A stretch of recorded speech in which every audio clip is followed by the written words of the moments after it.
하이델베르크 교리문답을 하심으로 주일 예배로 나아갑니다. 살아서나 죽어서나 당신의 유일한 위로는 무엇입니까? 살아서나 죽어서나 나의 몸과 영혼은 나 자신의 것이 아닙니다.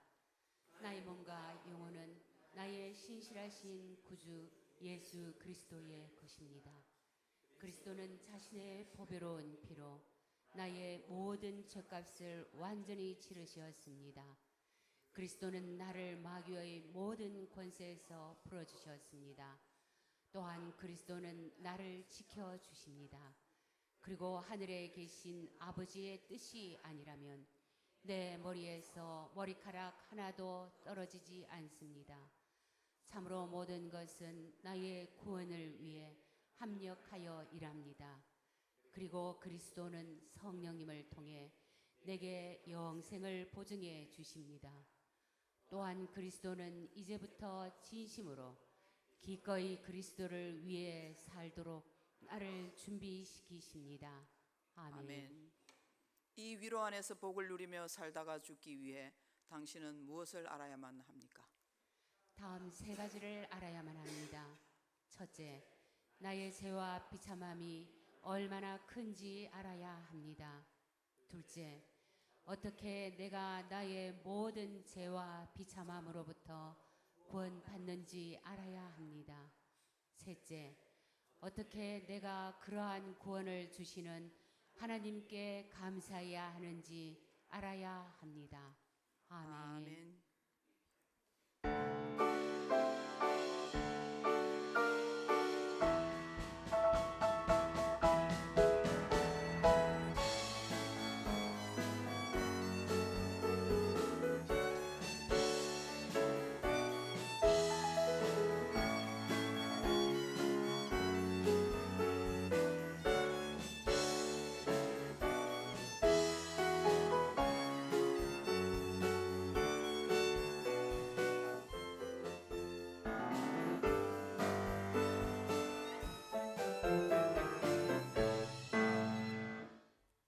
아름답고 거룩한 것으로 여호와께 예배할지어다.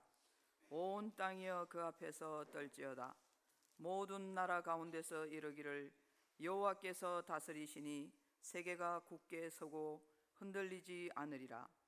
그가 만민을 공평하게 심판하시리라 할지로다.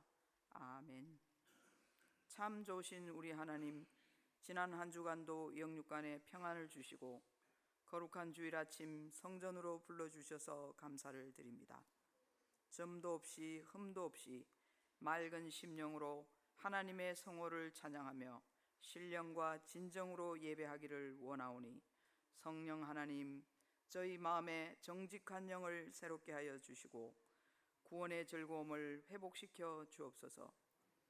일상에서 주님의 음성을 분별할 수 있는 은혜를 허락하여 주시며 주님의 온전하신 뜻대로 살아갈 수 있도록 인도하여 주옵소서.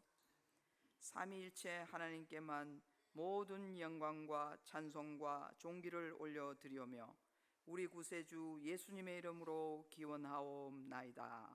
아멘. 찬송가 40장을 부르겠습니다.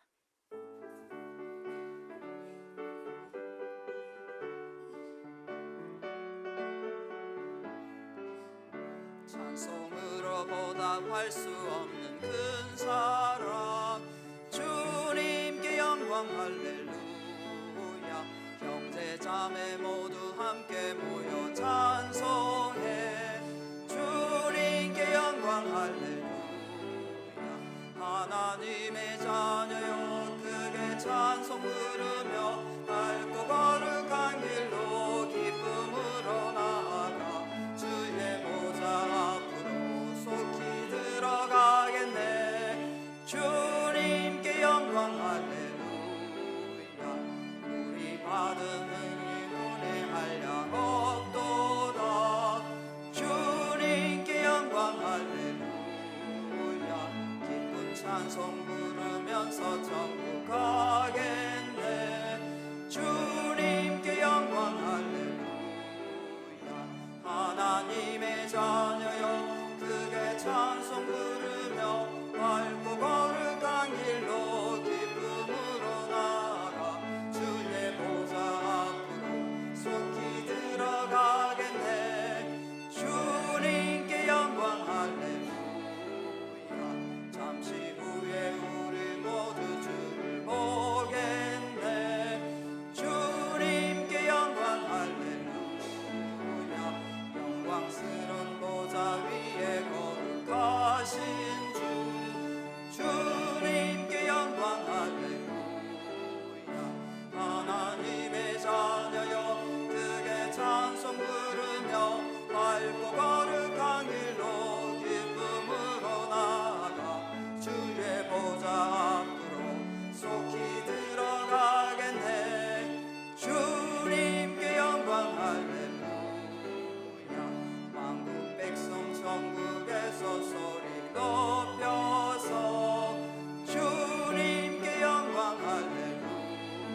시편 51번입니다.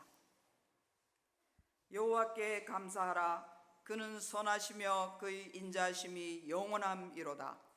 이제 이스라엘은 말하기를 그의 인자하심이 영원하다 할지로다. 이제 아론의 집은 말하기를 그의 인자하심이 영원하다 할지로다. 이제 여호와를 경외하는 자는 말하기를 그의 인자하심이 영원하다 할지로다. 내가 고통 중에 여호와께 부르짖었더니 여호와께서 응답하시고 나를 넓은 곳에 세우셨도다. 여호와는 내 편이시라. 내가 두려워하지 아니하리니 사람이 내게 어찌할까. 여호와께서 내 편이 되사 나를 돕는 자들 중에 계시니 그러므로 나를 미워하는 자들에게 보응하는 것을 내가 보리로다. 여호와께 피하는 것이 사람을 신뢰하는 것보다 나으며 여호와께 피하는 것이 고관들을 신뢰하는 것보다 낫도다. 문나라가 나를 애워쌌으니 내가 여호와의 이름으로 그들을 끊으리로다. 너는 나를 밀쳐 넘어뜨리려 하였으나 여호와께서는 나를 도우셨도다. 여호와는 나의 능력과 찬송이시요 또 나의 구원이 되셨도다. 아멘. 우리의 신앙을 고백하겠습니다. 나는 전능하신 아버지 하나님 천지의 창조주를 믿습니다. 나는 그의 유일하신 아들 우리 주 예수 그리스도를 믿습니다.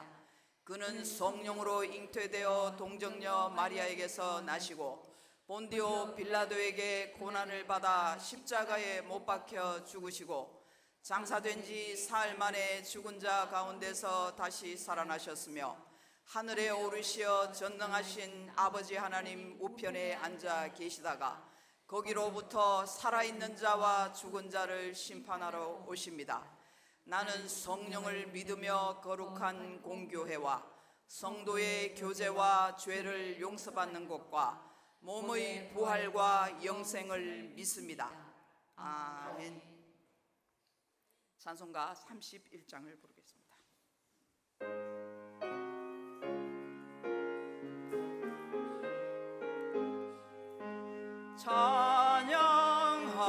찬양하라 복되신 구세주 예수.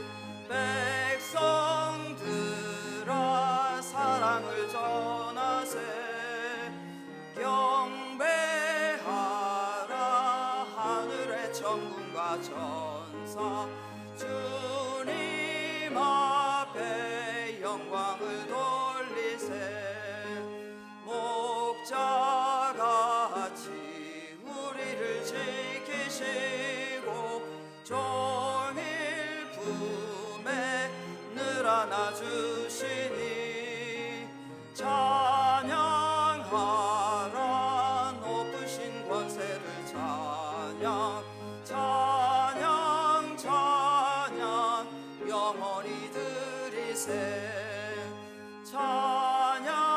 찬양하라 복되신 구세주 예수.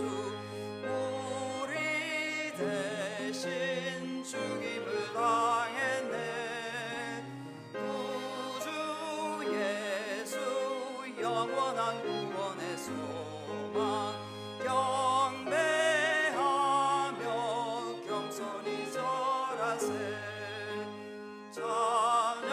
찬양하라 우리 죄 지신 예수. 그의 사랑 한없이 크셔라. 찬양하라 높으신 권세를 찬양. 찬양 찬양 영원히 드리세. 찬양하라 복되신 구세주 예수. 천사들아 즐겁게 찬양해. 구주 예수 영원히 다스리시니 멸류관을 주 앞에 드리세. 구주 예수 세상을 이기시고 영광 중에 또다시 다시 오시리 찬양하라 높으신 권세를 찬양 찬양 찬양 영원히 드리세.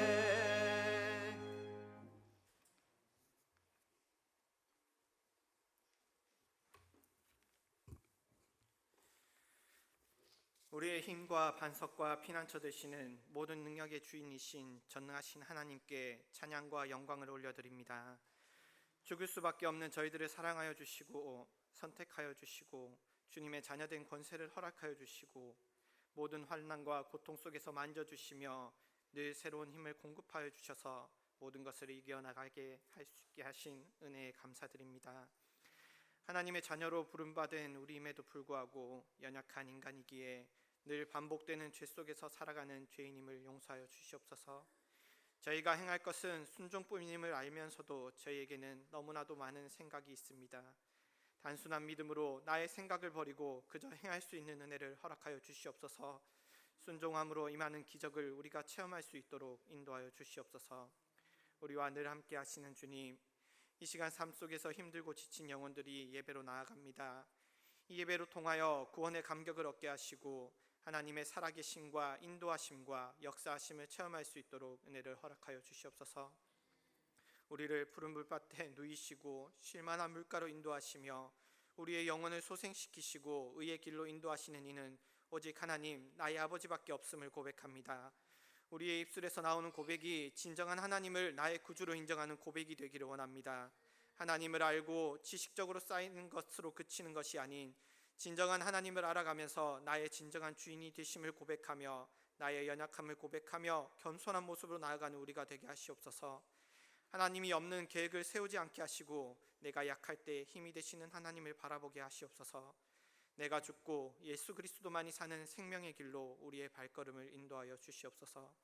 하나님을 대적하고 전쟁과 질병의 공포가 퍼져가며 진리가 사라져가는 이 마지막 때에 우리가 예수 그리스도를 나의 구주로 믿고 영접함으로 구원에 이르는 길에 안착하게 하시고 주신 사명을 마음에 담아 참된 진리신 예수 그리스도를 전하며 복된 소식의 기쁨을 선포하는 우리 장센포교회가 되게 하시옵소서. 내년 1월에 계획된 필리핀 단기 선교를 통하여 우리 교회에서 선교의 불꽃이 일어나게 하시고 하나님의 나라 확장의 현장에서 보고 느끼고 깨달아 하나님의 명령을 힘써 지켜 행하는 우리 교회가 되게 하시옵소서. 선교자로 참여하는 모든 이들에게 힘과 능력과 모든 환경의 여건을 살펴주시사 기도함으로 나아가게 하시고 오고 가는 모든 여정을 책임져 주시옵소서. 이 나라와 민족을 기억하여 주시옵소서. 하나님이 보호하시는 이 나라에 주님의 진리의 말씀이 선포되어지기를 원합니다. 기득권을 놓지 못하고 서로의 주장만을 내세우는 것이 아닌 진정으로 나라를 생각하며 헌신하는 위정자들이 세워지게 하시고 모든 능력과 권세의 주인 되신 하나님 앞에 엎드려 완전한 제사장 나라로 세워지는 역사가 이루어지게 인도하옵소서. 북한 땅을 기억하시사 긍휼을 베푸시옵소서. 악한 지도자로 인하여 우상 숭배가 판을 치며 하나님을 알지 못하여 피폐해져가는 저 땅에 하나님의 말씀과 사랑이 알려지길 원합니다. 악한 정권이 내려오게 하시고 온전하고 완전하신 하나님의 공의로 저 땅이 치유되길 원합니다. 식년난으로 인해 힘들어하는 백성들을 굽어 살펴주시사 저들의 아픔을 위로하여 주시옵소서.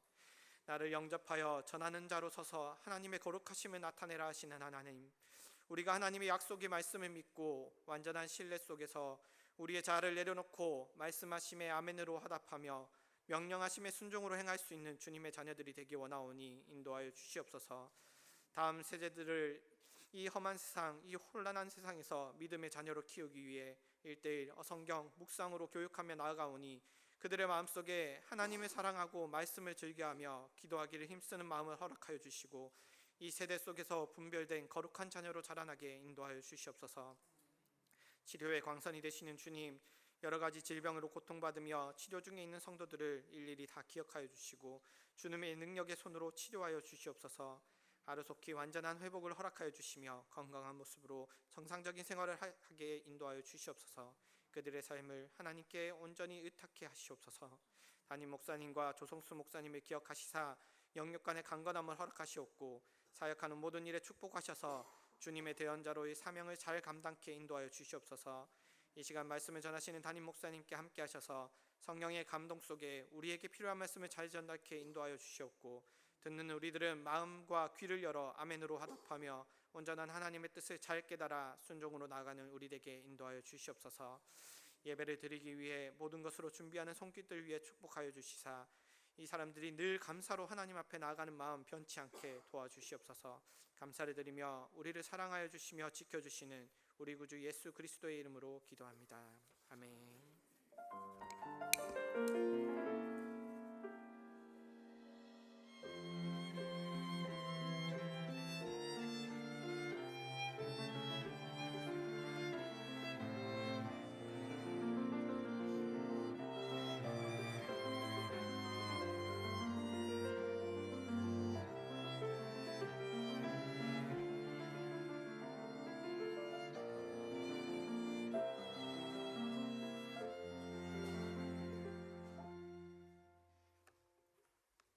하나님께서 우리들에게 주신 말씀은 시편 1편 1절로 6절 말씀입니다.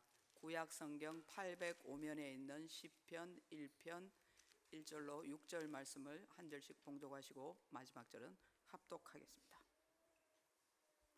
복 있는 사람은 악인들의 꾀를 따르지 아니하며 죄인들의 길에 서지 아니하며 오만한 자들의 자리에 앉지 아니하고 오직 여호와의 율법을 즐거워하여 그의 율법을 주야로 묵상하는도다.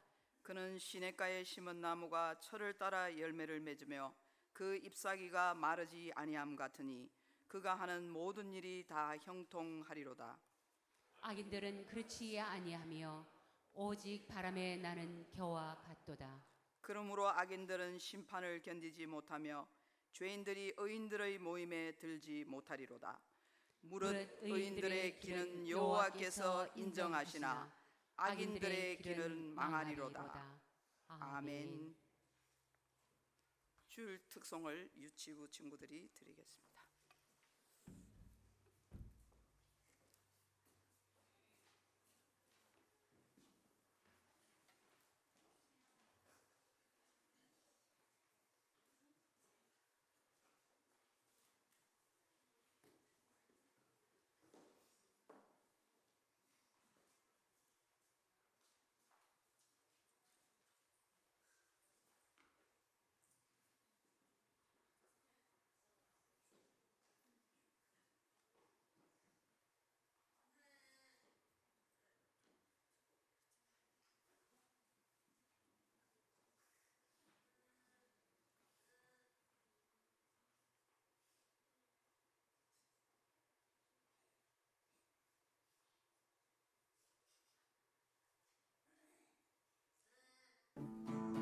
오늘 워십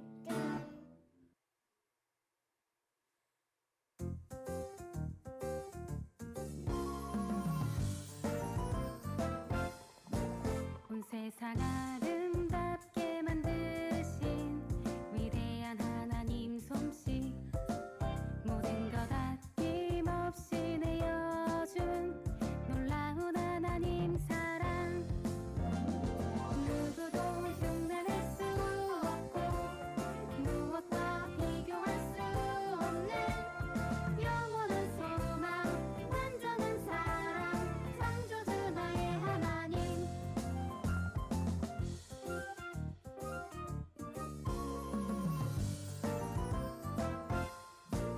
온 세상 아름답게 만드신 위대한 하나님 솜씨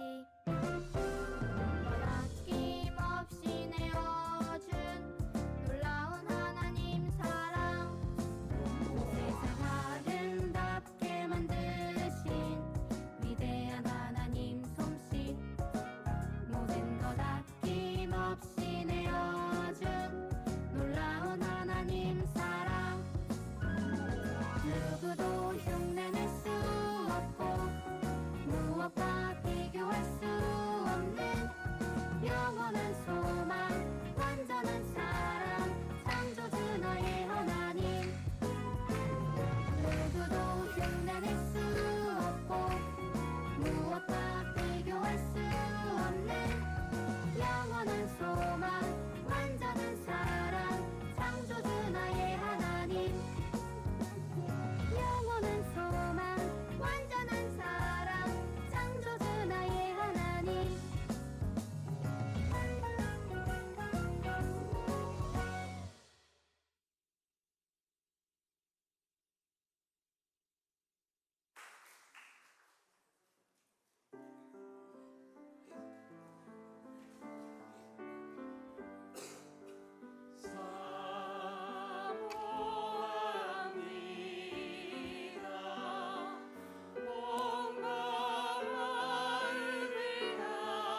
지난 명절 연휴 기간 주일 오후에 신방 겸 답사로 양진홍 집사님의 처가 임채연 집사님의 친종 부모님의 별장이 있는 전남 구례 지역을 방문했었습니다. 수요일과 주일 이틀 못 본 것뿐인데 마치 몇 달을 쉬었다가 만난 사람처럼 반가웠습니다. 기쁜 만남 속에 이런저런 이야기를 나누던 중 문득 양진홍 집사님 내외에게 재미있는 이야기를 듣게 되었습니다. 주일 아침이 되어서 예배드리려고 바로 앞에 있는 교회에 갔는데 다행히 그 교회 역시 우리와 같은 교단이라 마음 편하게 들어갈 수 있었다고 합니다. 그런데 예배 내내 둘째인 초등학교 3학년생인 혜린이의 표정이 유난히 긴장되어 있어서 물어보았다고 합니다. 혜린아, 왜 그렇게 잔뜩 긴장한 채로 예배드리니? 즐겁고 행복하게 예배해야지. 응, 우리 교회 목사님이 그랬잖아. 많은 교회들이 복복하면서 기복신앙을 강조한다고. 그래서 거기 빠져들지 않으려고 경계하고 있는 거야. 그 말을 듣고 순간 빵 터졌지만 곧 행복하고 감사한 마음이 들었습니다. 우리 교회 어린아이들이 이처럼 어린 시절부터 하나님의 말씀에 붙들려 있으니 장차 사무엘, 다윗, 예레미야와 같은 위대한 인물들이 탄생하게 될 것이라는 소망의 기쁨과 감사였습니다. 그렇습니다. 현대 많은 교회들이 성경에 기초하지 않은 복, 그럼에도 불구하고 뭐 그런 것은 중요하지 않다. 그저 잘 먹고 잘 살면 된다. 하나님은 나에게 그런 복을 주고 싶어 하시는 분, 나를 위해 존재하는 분이다 라는 기복신앙에 빠져 있습니다. 그래서 우리는 하나님께서 싫어하시는 이러한 기복신앙을 분명히 경계하고 있어야 합니다. 그런데 여기서 한 가지 의문점이 생깁니다.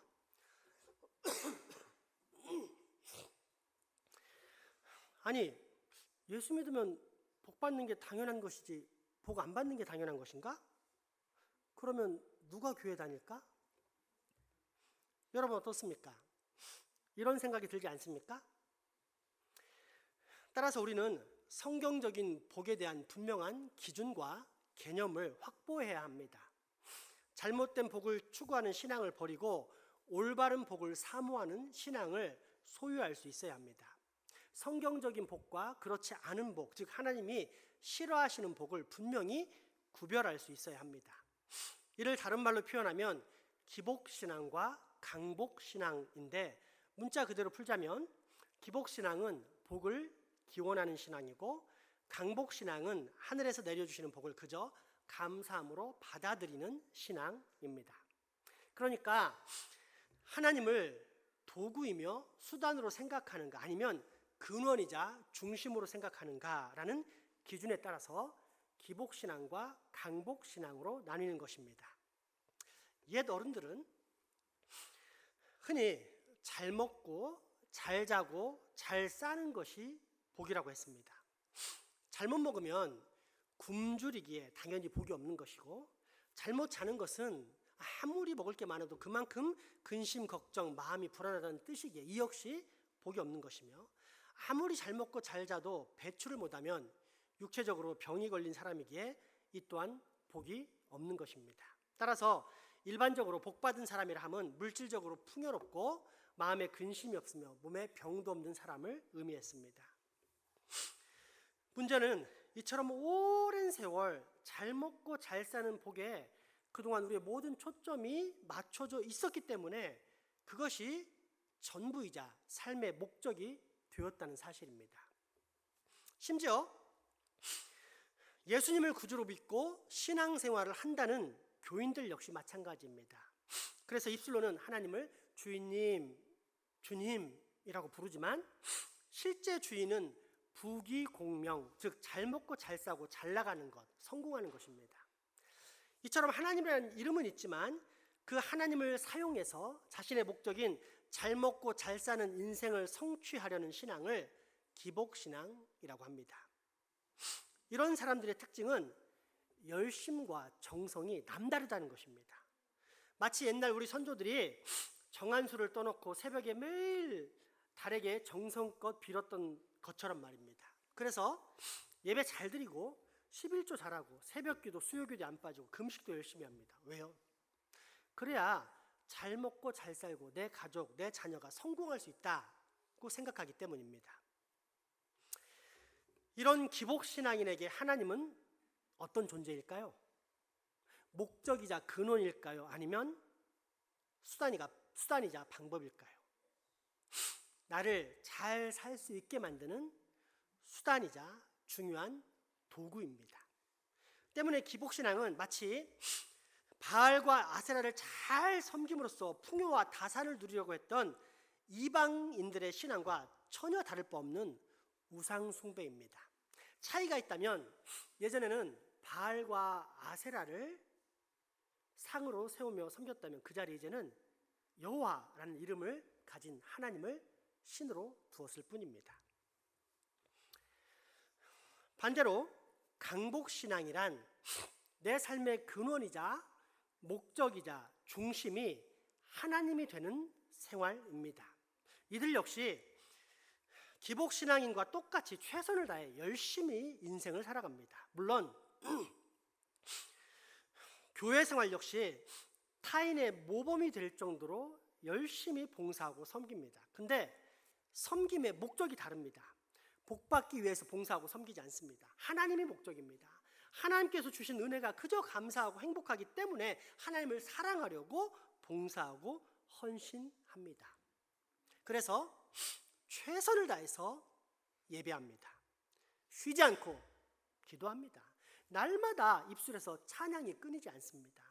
분에 넘치게 헌금을 할 뿐더러 심지어 피곤한 상황 가운데서도 교회 구석구석을 청소하고 관리합니다. 마치 예수님께 300데나리온 약 2천만 원 상당의 향유를 부어드린 여인처럼 예수님의 몸인 교회를 위해 헌신의 향유, 즉 자신의 온 몸을 부어드리는 것입니다.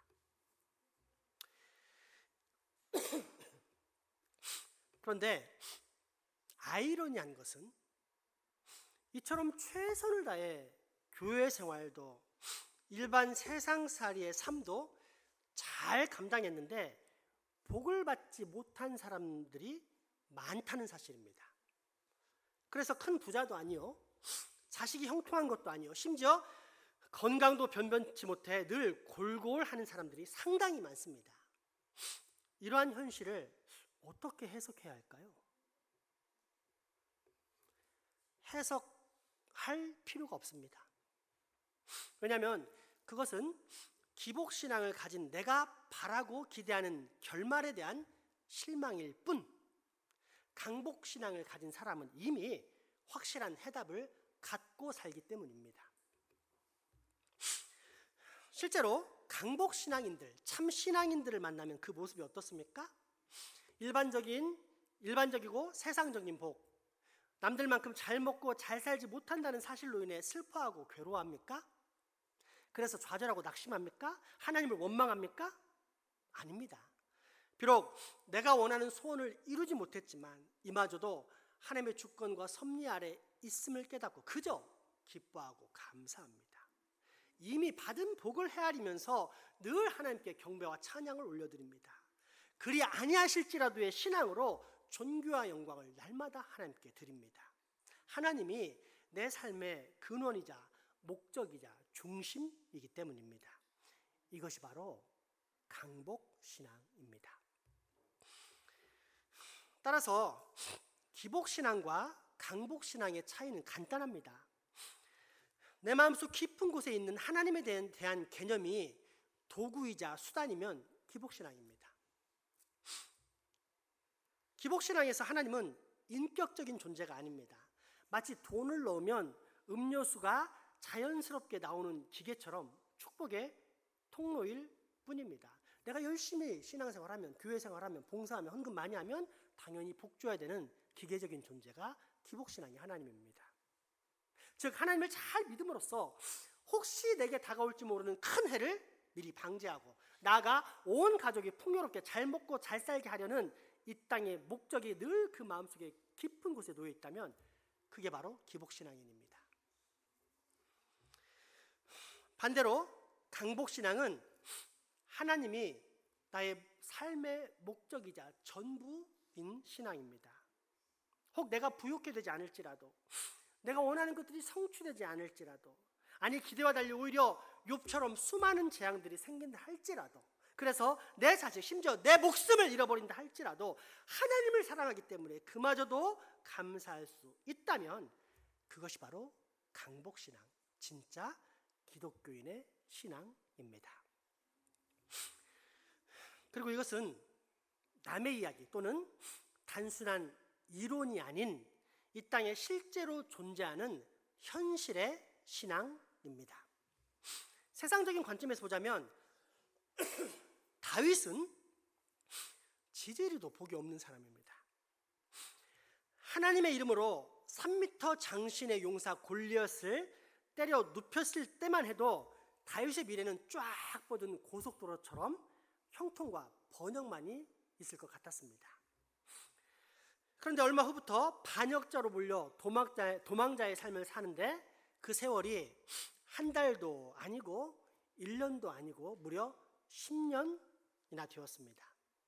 진짜 반역을 꾀했습니까? 그래서 합당한 처벌을 받고 있는 것입니까? 아닙니다. 단지 현직 왕보다 인기가 많다는 사실, 그 사실 하나 때문에 사울 왕의 시기와 질투에 누명을 쓰고 그렇게 도망 다닌 것입니다. 그것도 무려 10년을 말입니다. 그러니 얼마나 분하고 억울한 인생입니까? 그런 면에서 볼 때 우리 교회에서 가장 주의해야 될 인물은 양유은입니다. 나보다 인기가 많아요. 오늘 보니까 발질만 해도 다들 웃고 난리가 났어요. 목사님의 시기 질투로 교회를 못 다닐 수도 있어요.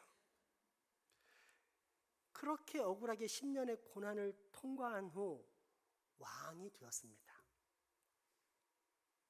하지만 왕으로서의 삶도 그리 평탄치 못했습니다. 한 자식인 아들이 또 다른 자식인 딸을 겁탈했고, 이후에는 그 딸의 오빠가 되는 또 다른 자식이 아까의 그 자식을 죽이는 사건을 겪어야만 했습니다. 자식이 죽는 것 자체가 깊은 아픔이요, 오직 눈물인데 그 죽임의 사건이 타인이 아닌 또 다른 자기 자들에 의해서 발생했으니 그 얼마나 큰 고통이고 눈물이겠습니까? 그런데 얼마 후에는 슬픔을 충분히 누리지 못할 정도로 당황스러운 사건이 생기는데 그 살인자 아들이 반란을 일으켜 맨발로 도망가는 일이 생깁니다. 궁을 지키라고 남긴 다윗의 후처들은 그 아들 압살롬에 의해서 겁탈을 당합니다. 성경이 명시하고 있는 매우 가증한 사건, 즉 한 아버지와 한 아들이 한 여자와 동침하는 치욕스러운 사건을 경험하는 큰 수모를 겪습니다. 그러니 다윗의 인생은 그 얼마나 수치스럽고 참혹한 인생입니까? 결코 행복한 삶이라고 말할 수 없습니다. 이러한 고통과 쓴 마음을 담아 기록한 것이 성경에 있는 시편입니다. 그런데 정말 역설적인 것은 그중 가장 먼저 등장하는 다윗의 시 1편의 주제가 복으로 시작한다는 것입니다. 정말 모순되고 역설되지 않습니까? 시편 1편의 말씀을 직접 한번 보겠습니다. 복 있는 사람은 악인들의 꾀를 따르지 아니하며 죄인들의 길에 서지 아니하며 오만한 자들의 자리에 앉지 아니하고. 아멘. 어떤 의미일까요? 다윗이 그런 인생의 처참한 고난들 가운데서 깨달은 것이 무엇이라는 뜻입니까? 하나님께서 우리 인생들에게 그만큼 복 주시기를 원하신다는 뜻이 아니고 무엇이겠습니까? 따라서 우리 기독교가 복의 종교라는 사실을 우리는 분명히 알아야 합니다. 결코 복을 추구하지 않는 금욕주의의 종교도 아니요, 또는 모든 운명은 결정되었으니 그냥 팔자대로 살자는 체념의 종교, 또는 운명의 종교도 아닌 복을 간절히 사모하며 추구하는 종교, 이게 바로 우리 기독교라는 사실을 우리는 분명히 알아야 합니다. 그러면 기독교에서 말하는 복이란 무엇일까요? 먼저 기독교의 복과 세상의 복에는 거의 차이가 없다는 사실을 알아야 합니다. 세상 사람들이 흔히 추구하는 복은 보통 오복이라고 해서 현대까지도 이어져 오고 있는데, 장수, 풍성한 재물, 건강하고 편안한 마음, 선하고 덕을 쌓는 행실, 그리고 객사하지 않고 집에서 편안하게 잘 죽는 것 같은 5가지입니다. 물론 현대에는 이 내용이 살짝 바뀌어 돈과 이성과 건강, 좋은 집이나 차, 자녀가 잘 되는 복 등으로 바뀌긴 했지만, 장수와 부귀 공명은 여전히 현대인들에게도 큰 복입니다. 그래서 큰 돈을 벌었다든지, 능력 있는 배우자를 만나 결혼했다든지, 자녀들이 명문대에 진학하거나 또는 좋은 회사에 취직했다고 하면 정말 복을 받았다라고 하면서 그 사람들을 칭찬하고 부러워합니다. 그러면 우리에게는 어떨까요? 이러한 것들이 우리 기독교인들에게도 복일까요? 아니면 우리를 쓰러뜨리는 유혹이니 가까이 하지 말아야 할 사탄의 덫일까요? 여러분의 생각은 어떻습니까? 흔히 언급되는 세상적인 복들이 과연 우리 기독교인들에게 복일까요? 아니면 반드시 피해야만 하는 사탄의 덫, 저주의 미끼일까요? 복이라고 생각하시는 분 손 한번 들어보시기 바랍니다. 네, 좋습니다. 아니라고 생각하시는 분, 사탄의 덫일 수 있다, 손 들어보시기 바랍니다. 네. 정답은 복일 수도 있고 저주일 수도 있다입니다. 먼저 장수와 부귀 공명 같은 것들이 복이라는 근거가 성경에 많지만, 그 중에서 믿음의 조상이라고 불리는 아브라함을 통해 확인해 볼 수 있습니다. 대표적인 사건이 전쟁 중에 조카 롯이 4개의 도시국가 연합군들에게 포로로 잡혀 끌려가자 아브라함이 자기 집에서 키운 사병 318명을 데리고 롯을 구한 사건입니다.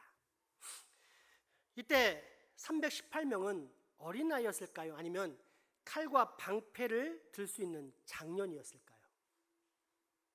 그러면 한 사람당 딸린 식구가 아내 1명에 자식 1명이라고 현대식으로 쳐도 전체 숫자를 파악해 보자면 최소 954명입니다. 그러니까 아브라함은 최소 1000명을 먹여 살릴 정도로 어마어마한 부자였다는 사실입니다. 부자가 되는 것이 저주라면 과연 하나님께서 아브라함에게 이처럼 거대한 부를 주셨겠습니까? 또한 하나님을 잘 섬겼던 동시대 다른 지역의 욥에 대해서 그가 동방에서 가장 큰 부자였다라는 사실을 기록할 필요가 있었을까요? 반대로 저주의 예는 누가복음 16장 19절 이하에 나와 있습니다. 예수님께서 말씀하신 부자와 거지 나사로의 이야기인데, 19절을 보면 부자가 날마다 호화롭게 즐기더라는 표현이 있습니다. 이를 통해 볼 때 이 부자는 분명히 경제적으로 풍요롭고 근심 걱정이나 불안함이 없고 특별한 병도 없이 평생을 여유롭고 재미있게 산 사람, 소위 복받은 사람이라 할 수 있습니다. 그런데 이 부자가 죽은 뒤 맞이한 사후의 삶은 지옥이었습니다. 그것도 얼마나 뜨겁고 고통스러운 불지옥이었던지 그 조상 아브라함에게 제발 물 한 방울만 달라고 빌 정도였습니다. 한 컵이 아닙니다. 한 방울만 먹어도 시원해질 정도라고 하니 얼마나 뜨거운지 우리는 감도 잡을 수 없습니다. 그런데 이처럼 부자가 지옥에 들어간 이유에 대해 조상 아브라함은 그가 잘 먹고 잘 산 것, 즉 부자였기 때문이라고 말합니다. 누가복음 16장 22절에서 25절 말씀인데, 그 중에서 특별히 25절 말씀을 유심히 살펴보시기 바랍니다. 이에 그 거지가 죽어 천사들에게 받들려 아브라함의 품에 들어가고 부자도 죽어 장사되매 그가 음부에서 고통 중에 눈을 들어 멀리 아브라함과 그의 품에 있는 나사로를 보고 불러 이르되 아버지 아브라함이여 나를 긍휼히 여기사 나사로를 보내어 그 손가락 끝에 물을 찍어 내 혀를 서늘하게 하소서. 내가 이 불꽃 가운데서 괴로워하나이다. 아브라함이 이르되 예, 너는 살았을 때 좋은 것을 받았고 나사로는 고난을 받았으니 이것을 기억하라. 이제 그는 여기서 위로를 받고 너는 괴로움을 받느니라. 아멘. 25절에 좋은 것을 받았다는 표현은 외적으로 볼 때는 자기 노력으로 성취한 것 같이 생각이 들지만 사실은 근원적으로 살펴볼 때 그 모든 풍요가 하나님께로부터 왔다는 것을 뜻합니다. 그런데 이런 부유함을 받고서도 부자는 부유의 목적, 부유의 방향을 전혀 알지 못한 채 오직 한평생 자기 자신의 즐거움과 행복만을 추구했습니다. 현대식으로 따지자면 나와 내 가족이 잘 살고 잘 먹고 잘 쉬는 것만 추구했다는 뜻입니다. 그렇게 그 모든 좋은 것들이 이제는 분명한 저주의 증거가 되어 지금 네가 이처럼 지옥에 오게 된 것이라고 아브라함이 가르쳐주고 있는 것입니다. 그렇다면 정말 헛갈립니다. 분명 아브라함은 이 부자보다 훨씬 더 큰 재물을 소유한 부자였고 또 그것이 복의 증거였는데 그에 비하면 아주 사소한 부를 가진 이 부자는 왜 그의 부유함이 저주의 증거가 되었는가 하는 것입니다. 그 차이를 다윗은 오늘 본문 시편을 통해 이렇게 가르쳐 줍니다. 시편 1편 1절에서 2절까지의 말씀입니다. 복 있는 사람은 악인들의 꾀를 따르지 아니하며 죄인들의 길에 서지 아니하며 오만한 자들의 자리에 앉지 아니하고 오직 여호와의 율법을 즐거워하여 그의 율법을 주야로 묵상하는도다. 아멘. 1절과 2절에 복 있는 사람과 율법이란 단어는 표현상으로 보면 서로 다른 이야기지만 사실은 같은 말씀입니다. 율법이 우리에게 악인들의 꾀를 따라 사람들의 등을 쳐서라도 너만 행복하게 잘 살면 된다라고 가르칩니까? 율법이 우리에게 죄인들의 길에 서서 네가 싫어하는 사람에게 온갖 해코지를 다 해라 라고 가르칩니까? 율법이 우리에게 오만한 자리에 서서 너보다 못한 사람은 비웃으며 무시하라고 가르칩니까? 율법, 하나님의 말씀은 절대 그런 추악한 죄를 가르치지 않습니다. 따라서 복 있는 사람이란 율법, 즉 모든 선의 근원이자 하나님의 말씀을 소중히 여기면서 그 말씀을 가까이 하면서 읽기를 즐거워하고 또한 그 율법을 아침 저녁으로 묵상하고 실천하는 사람이란 뜻입니다. 현대식으로 표현하자면 하나님의 말씀인 성경을 소중히 여길 뿐 아니라 이 말씀을 늘 가까이 하면서 그 말씀을 읽고 묵상하며 그 말씀대로 사는 자가 가장 복 있는 사람이라는 뜻입니다. 그런데 이처럼 율법을 즐거워하고 가까이 한다는 것은 결국 누구를 가까이 한다는 것이며 누구와 밀접한 관계를 맺고 산다는 뜻입니까? 그렇습니다. 이 땅을 창조하시고 구속하시고 현재도 유지하고 계실 뿐 아니라 장차 언젠가 이 땅에 다시 오사 온 세상을 심판하실 여호와 하나님, 성부, 성자, 성령의 삼위일체 하나님과 온전한 사랑의 관계를 맺고 산다는 것을 뜻합니다. 따라서 어떤 사람이 가진 부요함이 저주가 아니라 하나님께서 인정하시고 허락하신 진짜 복, 즉 기복이 아닌 강복이라는 사실을 확인하고 싶다면 그 사람이 하나님과 맺고 있는 관계를 보면 됩니다. 하나님과 정말 진실한 사랑의 관계, 순종의 관계, 헌신의 관계를 맺고 있습니까? 그렇다면 그는 분명히 복받은 사람이요, 그가 가진 것 또는 그가 하는 모든 일들의 형통이 역시 분명한 복의 증거, 즉 하나님께서 그를 무척 사랑하고 있다는 명백한 증거가 됩니다. 다시 한번 시편 말씀을 볼 텐데 이 사실을 기억하면서 시편 1편에서 1절에서 3절까지 말씀을 유심히 살펴보겠습니다. 복 있는 사람은 악인들의 꾀를 따르지 아니하며 죄인들의 길에 서지 아니하며 오만한 자들의 자리에 앉지 아니하고 오직 여호와의 율법을 즐거워하여 그 율법을 주야로 묵상하는도다. 그는 시냇가에 심은 나무가 철을 따라 열매를 맺으며 그 잎사귀가 마르지 아니함 같으니 그가 하는 모든 일이 다 형통하리로다. 아멘. 아멘. 반대로 잘 먹고 잘 사는 것이 저주인 사람은 하나님과의 관계가 없는 사람들입니다. 물론 자신은 현재 누리는 물질적 풍요와 형통으로 인해 하나님께 복을 받았다고 생각하겠지만 그것은 착각입니다. 그 모든 풍요와 형통은 지옥에 간 부자가 얻은 저주의 증거와 하등 다를 바가 없습니다. 왜입니까? 그는 지금 하나님과 올바른 관계를 맺고 있지 않기 때문입니다.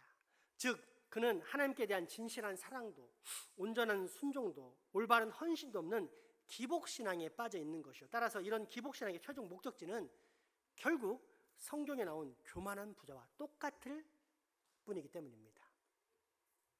그런데 오늘 본문에서 매우 재미있는 사실을 발견하게 됩니다. 시편 1편의 초반부인 1절에서 3절은 복 있는 사람에 대해 기록했다면 이와 대조된 복 없는 사람의 삶에 대해서는 4절과 5절을 통해 기록했는데 1절에 복 있는 사람과 대조되는 4절에 등장하는 복 없는 사람에 대한 표현이 악인이라는 것입니다.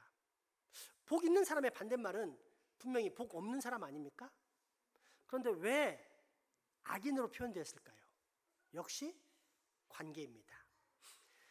즉 복 있는 사람은 하나님의 말씀인 율법을 가까이 하고 율법을 묵상하면서 늘 하나님과 깊은 관계를 맺고 있기 때문에 복을 받을 뿐 아니라 하나님께로부터 의인이라는 평가를 받지만 복 없는 사람은 전혀 그렇지 않기 때문에 악인이라는 심판의 평가를 받는다는 것입니다. 다시 말해 복 없는 사람은 하나님의 율법을 묵상, 곰곰이 생각하기는커녕 바로 곁에 있는 그 율법, 성경 말씀이 가까이 있음에도 불구하고 평생 성경 자체를 읽지 않습니다. 살아계신 하나님과 아무런 관계를 맺지 않습니다. 하나님께서는 언제나 복을 주시려고 이 생생한 선포, 그것도 분명한 기록으로 말씀하시는데 악인들은 귀를 막고 듣지 않을 뿐더러 자기가 보고 싶은 것만 보고 듣고 싶은 것만 듣는다는 것입니다. 마치 부모가 자식의 아들 공부하자, 딸 조금 후에 만나자라고 말해도 그쪽을 향해서는 귀와 눈을 닫고 오직 내 앞에 보이는 휴대폰, 그 안에는 재미있는 게임과 음악 프로그램들만을 바라보면서 몰라 바쁘니까 말 시키지 마, 내 일은 내가 알아서 할게 라면서 무시하고 있는 모습입니다. 이런 모습을 아무런 거리낌이 없이 아무런 문제의식이 없이 하나님께 보이는 것입니다. 그러니 이런 인생, 하나님과 온전히 관계를 맺지 않는 인생은 과연 단순히 복이 없는 인생일까요? 아니면 악한 사람일까요? 때문에 악인은 나풀거리면서 제 흥에 겨워 자기 인생을 마음껏 즐기며 사는 것 같아 보여도 어느 순간 저 하늘에서 강력한 심판의 바람이 불게 되면 늘 함께하며 늘 영원히 함께 살 줄 알았던 의인들로부터 분리될 뿐 아니라 저 멀리 나가 떨어져 결국 지옥의 불구덩이 속으로 끌려 들어갈 수밖에 없다는 사실입니다. 율법, 하나님의 말씀, 즉 성경은 이 분명한 사실을 결코 애매모호하게 말하지 않고 정확하게 선포합니다. 오늘 본문 시편 1편 4절에서 6절까지 말씀입니다. 악인들은 그렇지 아니하며 오직 바람에 나는 겨와 같도다. 그러므로 악인들은 심판을 견디지 못하며 죄인들이 의인들의 모임에 들지 못하리로다. 무릇 의인들의 길은 여호와께서 인정하시나 악인들의 길은 망하리로다. 아멘. 그러므로 여러분, 정말 복이 무엇입니까? 부귀공명, 큰 재산, 좋은 배우자, 육체의 건강, 성공해서 얻은 좋은 집이나 차, 자녀들의 형통이 복입니까? 그러면 복이 아닙니까? 이런 것들은 복일 수도 있고 아닐 수도 있습니다. 왜냐하면 한 가지 기준에 부합하면 복이지만 부합하지 않으면 바로 저주가 되기 때문입니다. 그 기준이 무엇입니까? 그 기준이 무엇입니까? 하나님과의 관계입니다. 하나님을 나의 구원자이자 내 인생의 참 주인으로 모시고 있다면 지금 내가 누리고 있는 물질적 풍요와 형통, 그리고 앞으로 장차 내가 누리게 될 모든 형통과 번성은 하나님께서 내게 주신 진짜 복입니다. 반면 하나님을 구원자요 내 인생의 참 주인으로 모시지 않는다면 내가 얼마나 많은 재산을 가지고 있든지, 얼마나 좋은 집에 살고, 얼마나 좋은 차를 타고 다니든지, 또는 전 세계가 알아줄 정도로 얼마나 큰 성공을 하든지와 아무 관계없이 그 모든 풍요와 형통은 복이 아니라 저주가 됩니다. 아니, 오히려 그 어떤 것보다도 강력한 심판의 증거가 되며, 그래서 언젠가 이 모든 저주와 심판의 증거들은 반드시 나를 지옥으로 끌어가게 될 것입니다. 그렇다면 여러분, 이제 우리의 선택은 너무도 간단하지 않습니까? 그 선택이 무엇입니까? 하나님과 올바른 관계를 맺는 것입니다. 살아계신 하나님을 참신, 유일신으로 믿는 것입니다. 그 하나님께서 약속하신 이 땅에 내려주신 길과 진리와 생명이신 예수 그리스도를 나의 구원자이자 내 인생의 주인으로 영접하는 것입니다. 그러면 비로소 하나님의 나라가 내게 임합니다. 하나님이 나를 통치하시며 나는 하나님 나라의 백성이 되는 새로운 피조물의 사건, 거듭남의 사건, 세상에서 가장 큰 복을 누리는 참 행복의 사람이 되는 것입니다. 그런데 이게 끝입니까? 아닙니다. 내게 임한 이 하나님의 나라는 또 나를 통하여 다시 다른 사람에게 전달되므로 그곳 역시 하나님의 나라가 임재하고 확장되는 지상 천국이 열립니다. 한마디로 온 천하 만국, 온 천하 만민이 예수 그리스도로 말미암아, 나로 말미암아 복을 받습니다. 그것도 일시적이고 유한한 복이 아닌 영원하고 무한한 생명의 복, 곧 영생을 얻습니다. 그러니 우리 기독교야말로 가히 복의 종교, 진짜 복된 종교가 아니겠습니까? 그러므로 여러분, 당당하십시오. 자신감을 가지십시오. 우리는 세상 그 어떤 사람보다도 큰 복을 받은 사람, 영화를 통해 볼 때 세상에서 가장 위대한 성공의 사람, 택하신 족속, 왕 같은 제사장, 거룩한 나라이며 하나님의 소유가 된 하나님의 백성이기 때문입니다. 어떻게 그 사실을 알 수 있을까요? 하나님의 율법이 내게 가까이 있기 때문입니다. 내가 날마다 하나님의 말씀을 사모하면서 읽고 또 그 말씀을 묵상하며 살기 때문입니다. 그러니 세상에서 우리보다 더 복받은 사람, 더 행복한 사람이 과연 어디 있겠습니까? 오늘 본문 말씀은 우리 믿는 자들에게 바로 그 확신을 가지라고 다윗을 통해서 우리에게 들려주시는 하나님 아버지의 음성입니다. 다시 한번 시편 1편에서 6절 오늘 본문 말씀을 봉독하겠습니다. 복 있는 사람은 악인들의 꾀를 따르지 아니하며 죄인들의 길에 서지 아니하며 오만한 자들의 자리에 앉지 아니하고 오직 여호와의 율법을 즐거워하여 그 율법을 주야로 묵상하는도다. 그는 시냇가에 심은 나무가 철을 따라 열매를 맺으며 그 잎사귀가 마르지 아니함 같으니 그가 하는 모든 일이 다 형통하리로다. 악인들은 그렇지 아니하며 오직 바람에 나는 겨와 같도다. 그러므로 악인들은 심판을 견디지 못하며 죄인들이 의인들의 모임에 들지 못하리로다. 무릇 의인들의 길은 여호와께서 인정하시나 악인들의 길은 망하리로다. 아멘. 우리 시간 찬양함으로 결단을 좀 하겠습니다. 이 복을 주신 함께 감사하는 시간을 갖겠습니다. 뿐만 아니라 이 복을 나만 누리며 사는 것이 아니라 다른 사람도 누릴 수 있도록 전하는 사람이 되겠다는 결단의 찬양을 하겠습니다. 찬양 전에 잠깐 하고 싶은 말씀이 있어요. 첫 번째는 우리 교회는 너무 헌신이 지나쳐서 여기는 나를 통하여 찬양 악보가 있는데 누가 치웠는지 모르겠어요.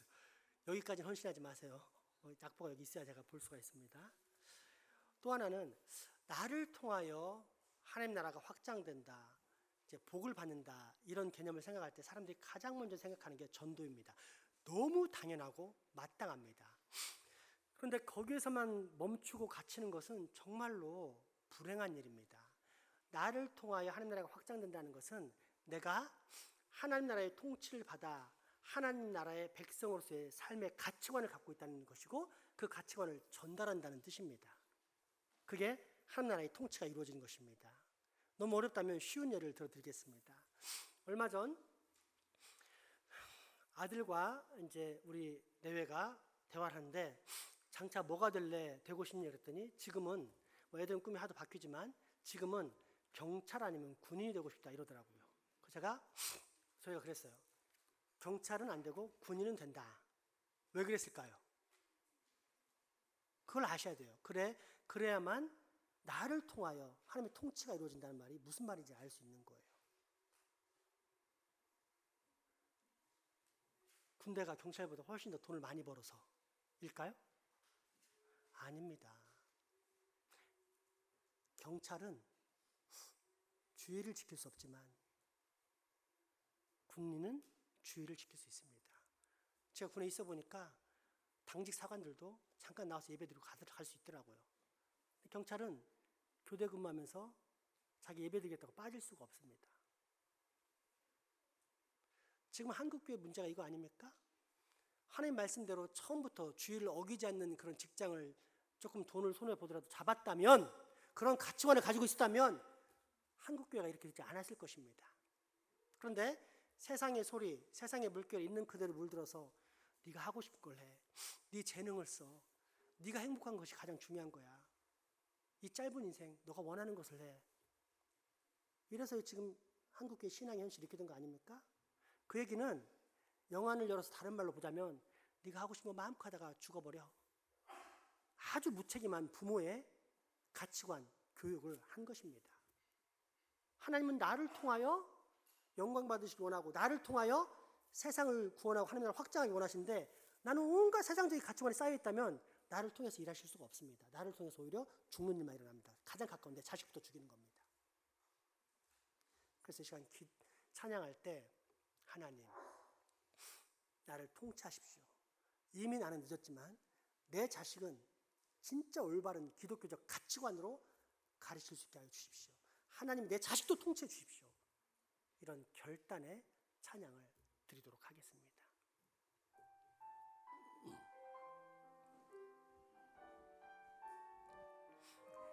지금 서 있는 이곳에서부터 하나님 높임을 받으소서.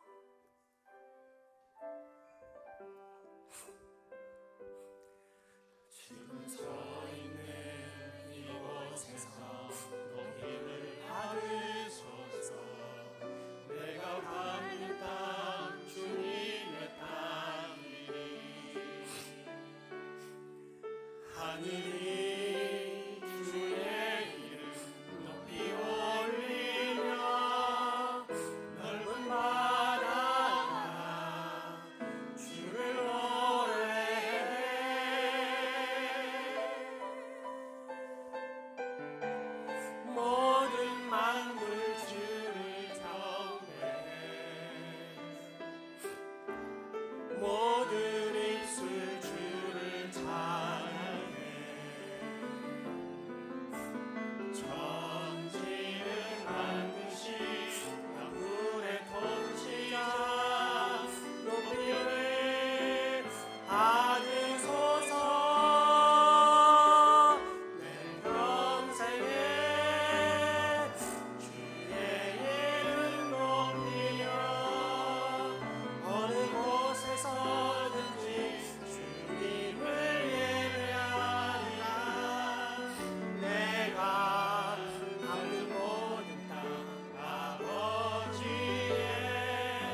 여러분, 이 시간 우리 합심하여서 기도합시다. 기도할 때 하나님, 내가 복받기 원합니다라고 기도하시기 바랍니다. 기복이 아니라 강복을 받기 원합니다. 하나님, 내가 정말로 복을 받기 원합니다.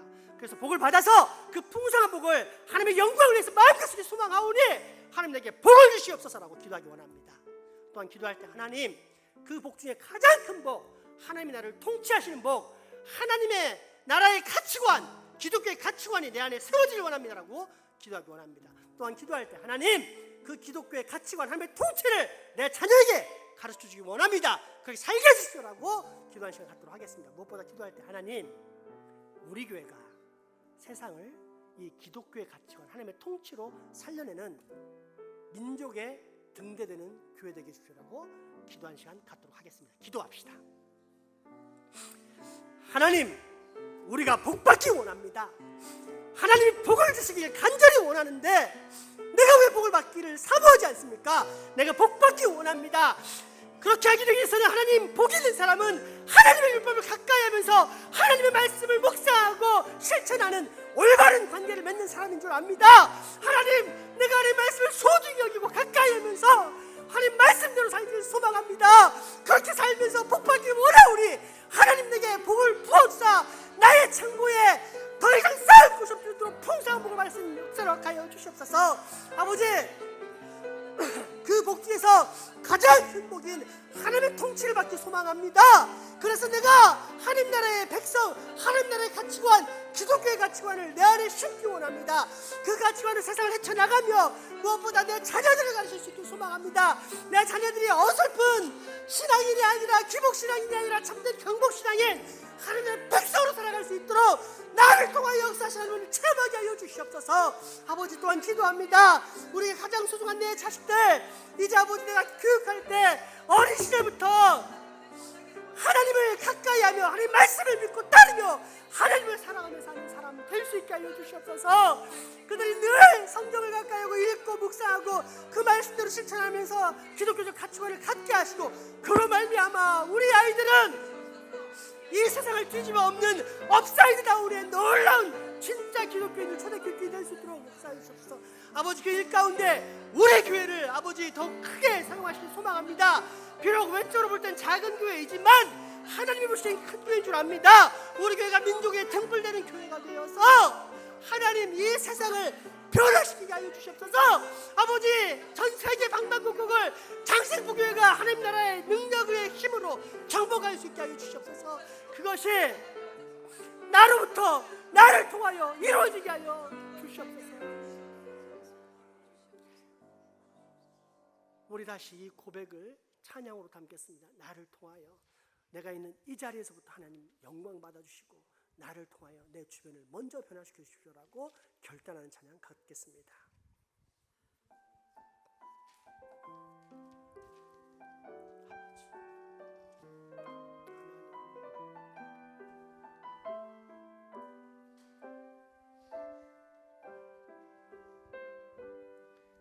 지금 서 있는 이곳에서 우리를 가르소서. 내가 밟는 땅 주님의 땅이니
내 평생의 유일한 소망 찬양합시다. 내 평생의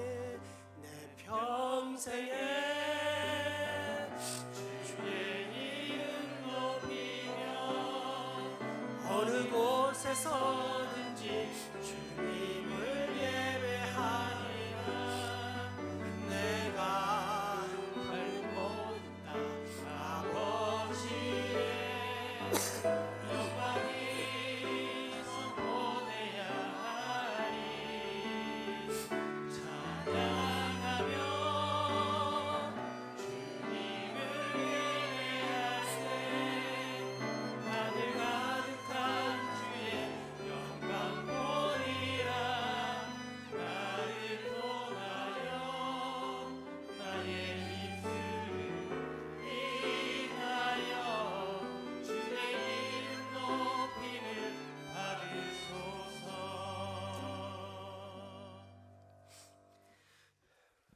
나와 교제하시기를 원하고 또 내게 복 주시기를 원하시는 하나님, 그로 인해 우리를 거룩한 나라와 하나님의 소유 삼기를 원하시는 은혜의 하나님, 오늘 우리에게 이처럼 귀한 말씀, 곧 하나님을 믿는 우리 모든 백성들은 복받은 사람이란 사실을 알게 해주시니 참으로 감사합니다. 바라옵기는 세상 사는 동안 이 복을 우리가 마음껏 누리게 하실 뿐 아니라 아직 복 없는 사람들에게도 이 소중한 복을 마음껏 뿌리면서 누리게 만드는 아름다운 전도자의 발도 꼭 가지게 하여 주옵소서. 예수 이름으로 기도합니다. 헌금하시겠습니다.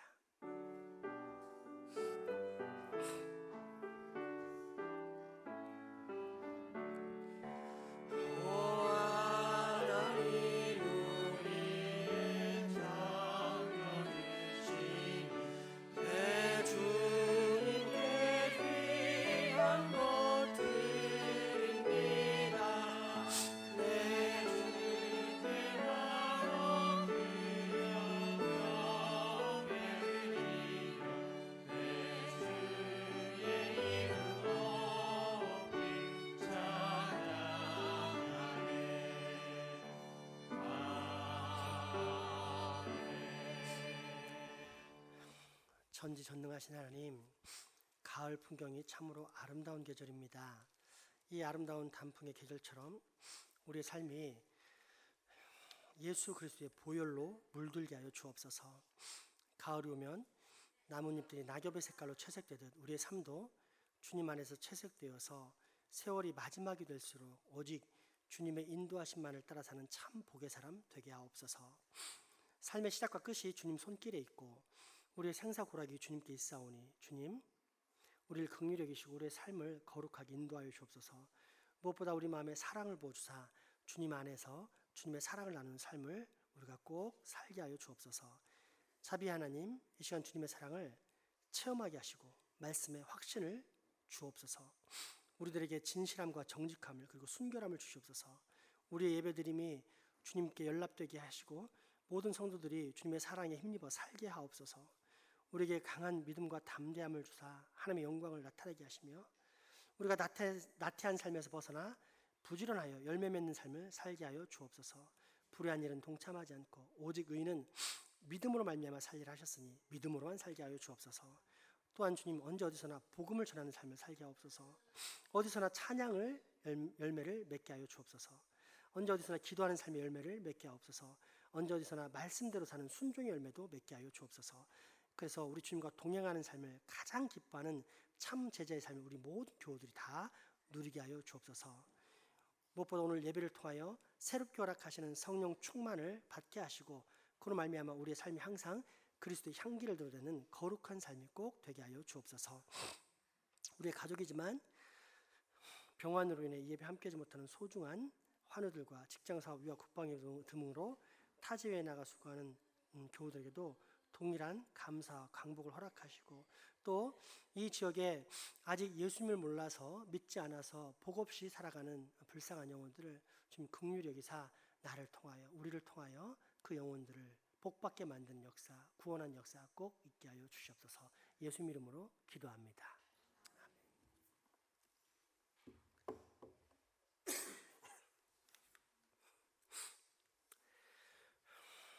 오늘 재직회가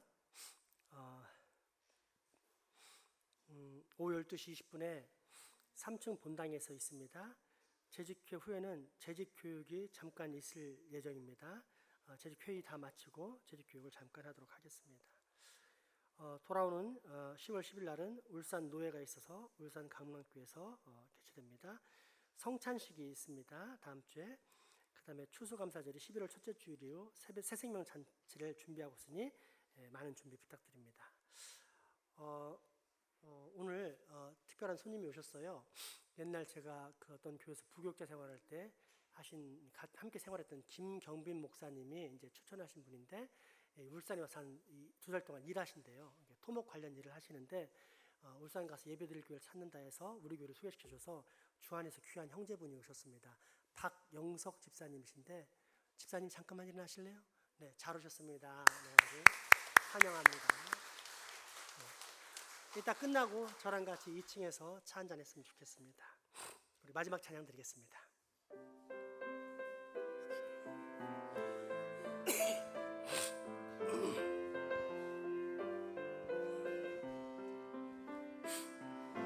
여호와는 너에게 복음 주시기를 원하며 너를 지키시기를 원하시며 여호와는 그 얼굴을 너를 향하여 주사 은혜와 평강 주시니 우리 사랑으로 안아주겠습니다. 여호와는 너에게 복을 주시기를 원하며 너를 지키시기를 원하시며 여호와는 그 얼굴을 내게 향하여 드사 은혜와 평강 주시기 원하노라. 보배롭고 존귀하게 여기시는 하나님이 내 삶 속에서 이 약속을 신실하게 이루시니 땅에 기름진 것으로 하늘에 신령한 것으로 너를 복주시고 지키신 하나님이 너의 영혼 잘 되도록 은혜 베푸시며 영광으로 인도하시니 잠깐만요. 여러분, 우리 기독교는 세계적인 종교고 그 세계적인 종교의 출발점은 형제 자매를 사랑하는 겁니다. 우리 박영식 선생님 혼자서 얼마나 낯설고 어색하겠습니까? 근데 안 안아주면 얼마나 더 어색한 겁니다. 알겠어요? 그래서 우리 중고등부 이상 청년들은 가서 집사님 잘 오셨어요, 사랑합니다 하고 꼭 껴안아주시는 그런 사랑의 역사를 보여주시기 바랍니다. 다시 한번 찬양할까요? 여호와는 너에게 복을 주시기를 원하며 너를 지키시기를 원하시며 여호와는 그 얼굴을 너를 향하여 드사 은혜와 평강 주시기 원하노라. 너를 보배롭고 존귀하게 여기시는 하나님이 내 삶 속에서 이 약속을 신실하게 이루시니 땅에 기름진 것으로 하늘에 신령한 것으로 너를 복주시고 지키신 하나님이 너의 영혼 잘 되도록 은혜 베푸시며 영광으로 마지막으로 고백할까요? 땅에 기름진 것으로 땅에 기름진 것으로 하늘에 신령한 것으로 너를 복주시고 지키신 하나님이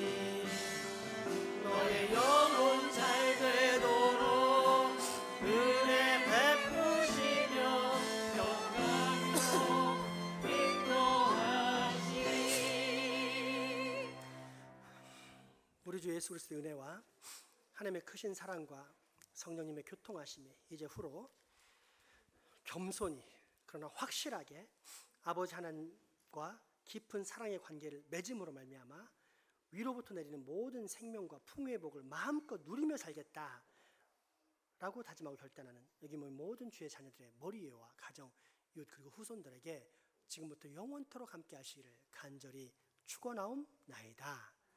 아멘.